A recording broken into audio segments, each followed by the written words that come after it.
Bismillahirrahmanirrahim. Assalamu alaikum. Welcome to my channel. Today our topic of discussion: differentiate between prokaryotic cell and eukaryotic cell. ये as a long question भी आ सकता है, important है, as a short question के तौर पर भी हमारे पास क्या है, इम्पोर्टेंट टॉपिक है।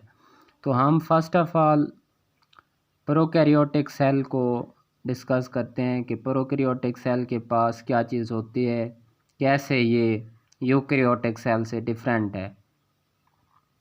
तो हमारे पास जो फर्स्ट पॉइंट है वो ये है कि दे हैव डेफिनेट न्यूक्लियस। ठीक है, प्रोकैरियोटिक सेल के पास डेफिनेट न्यूक्लियस होता है। ठीक है, जबकि इनके अपोजिट में यूकैरियोटिक में they do not have definite nucleus. ठीक हो गया।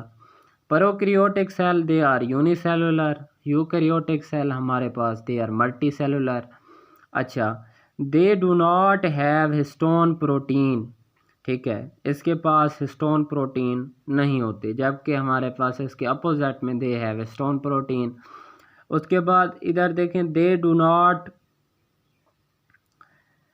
Contain cell organelles such as हमारे पास हो गया lysosome, ribosome, Golgi complex, peroxisome, glyoxysome, mitochondria, जिसे हम power house of the cell कहते हैं, क्योंकि वो हमारे लिए क्या करता है, मेटाबॉलिज्म में टेक पार्ट करता है और हमारे पास एनर्जी को जनरेट करता है, जो हम सेल बॉडी के अंदर डिफरेंट एक्टिविटीज़ के लिए इस्तेमाल करते हैं, मेटाबॉलिज्म के लिए इस्तेमाल करता है, ब्रेक डाउन ऑफ फूड के लिए इस्तेमाल करता है। ठीक हो गया।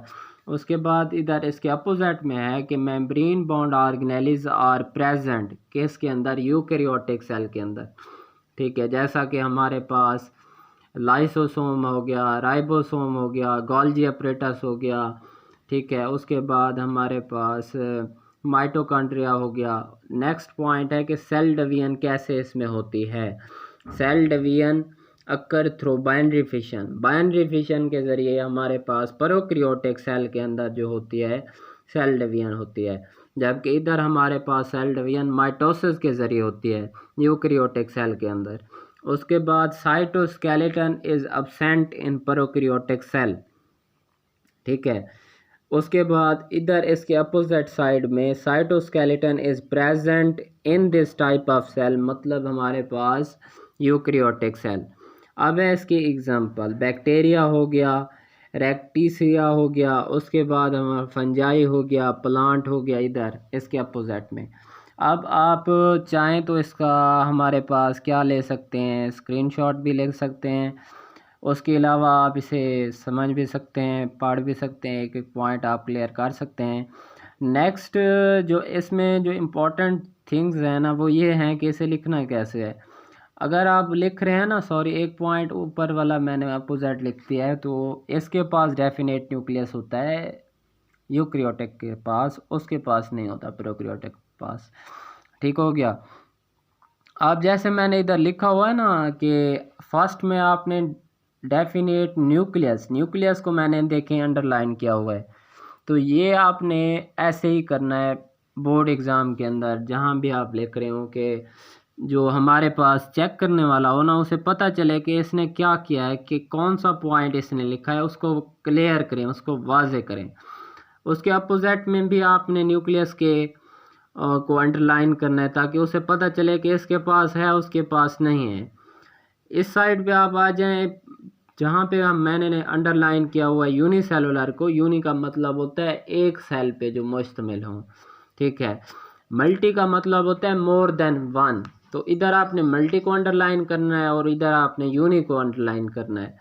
इधर जैसा कि हिस्टोन प्रोटीन हो गई, ठीक है, इसको ये हमारे पास डीएनए के पास मौजूद होती है हिस्टोन प्रोटीन। इधर भी आपने हिस्टोन, चाहे एक साइड पे भी अंडरलाइन कर दें, जो चीज़ प्रोकैरियोटिक के पास नहीं होगी वो यूकैरियोटिक के पास होगी। ठीक है, क्योंकि यू का मतलब होता है ट्रू, ट्रू का मतलब होता है सही, मतलब कि इसके पास वो चीज़ें हैं। प्रो का मतलब होता है फॉल्स, मतलब उसके पास वो चीज़ें नहीं हैं। ठीक है, ये चीज़ें हैं हमारे पास। उसके अलावा जो ऑर्गेनिज़म हमारे पास प्रोकैरियोटिक सेल को कंटेन करते हैं उनको हम नाम देते हैं प्रोकैरियोट्स, ठीक है। और हमारे पास जो यूकैरियोटिक सेल को कंटेन करते हैं उन्हें हम नाम देते हैं यूकैरियोट्स का, ठीक है। तो ये जो है ना, जब आप लिखते हैं तो कंक्लूजन के अंदर इस सवाल के अंदर हमारे पास जो लास्ट में ये मैंने एग्जांपल दी हुई है, कौन सी, प्रोकैरियोटिक सेल के अंदर बैक्टीरिया की, रैक्टीसिया की, तो ये आप बताएंगे कि हमारे पास, हमने ये तो बता दिया कि इसके पास डेफिनेट न्यूक्लियस नहीं है, ये फर्स्ट पॉइंट हो गया, ठीक है। उसके बाद ये यूनिसेलुलर है, इसके पास स्टोन प्रोटीन नहीं है, ये सेल ऑर्गेनेली कंटेन नहीं करता, सेल डिवीजन कैसे होती है ये भी बता दिया, साइटोस्केलेटन होता है नहीं होता ये भी बता दिया। अब नेक्स्ट जो लास्ट चीज़ है ना, वो हमारे पास ये है कि हम बताएं तो सही कि इसकी एग्जांपल क्या है, आया प्रोकैरियोट्स हैं क्या। और उसके अपोजिट में हमने ये भी बता दिया कि इसके पास स्टोन प्रोटीन है, वेल डिफाइंड न्यूक्लियस है, मल्टी सेलुलर ऑर्गेनिज्म है। उसके बाद माइटोसिस के ज़रिए इसकी वो होती है, सेल डिवीजन होती है। सेल डिवीजन मीन सेल की तकसीम का अमल, कि सेल डिवाइड कैसे होता है। तो यूकैरियोटिक सेल के अंदर सेल माइटोसिस के ज़रिए डिवाइड होता है, और प्रोकैरियोटिक सेल के अंदर हमारे पास जो सेल है वो डिवीजन के मराहिल अपने बाइनरी फिशन के ज़रिए करता है, ठीक है। तो ये स्केलेटन जो है ना, साइटोस्केलेटन, ये एक ढांचा होता है, एक फ्रेमवर्क होता है जो उधर एब्सेंट होता है प्रोकैरियोटिक के अंदर, और इधर हमारे पास ये फ्रेमवर्क हमारे पास ये प्रेजेंट होता है किसके अंदर, यूकैरियोटिक के अंदर, ठीक है। तो कहने का मकसद ये है कि हमारे पास लास्ट में आपने ये लाजमी बताना है कि हमारे पास प्रोकैरियोटिक ऑर्गेनिज्म हैं कौन से, उनकी एग्जांपल क्या है। तो एक है हमारे पास बैक्टीरिया और दूसरा है हमारे पास रैक्टीसिया, और इधर आपने बताना है कि यूकैरियोटिक ऑर्गेनिज्म हैं कौन से, एक है फंजाई, दूसरा है प्लांट, और बहुत सारे और भी हैं इसके अलावा। तो ये है इसके अंदर हमारे पास एक की डिफरेंस कि आपने इसे कैसे डिफ्रेंशिएट करना है, कैसे आपने इसे लिखना है। ये एज अ लॉन्ग क्वेश्चन भी आ सकता है 4 मार्क्स का, और एज ए शॉर्ट क्वेश्चन भी आ सकता है। तो इस तरह से आपने इसे क्या करना है, राइट करना है, लिखना है।